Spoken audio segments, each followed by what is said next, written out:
friends, or good afternoon. I'm not sure what time you're watching this, but today we are going to work on a DIY rice paper project. So really easy to do. Promise you the hardest part about this is just waiting for it to dry. When I do mine, I usually just let it sit overnight and then I'm ready to put the project together the next day. Really easy. What you're going to need: any kind of napkin. A restaurant napkin is perfect. Paper towel.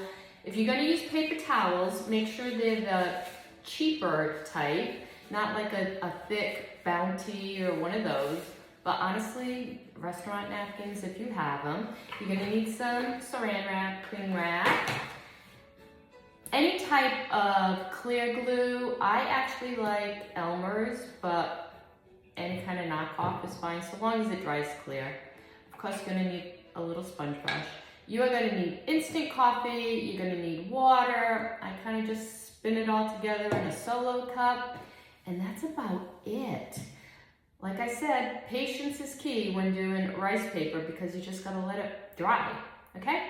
Let's go ahead and try it.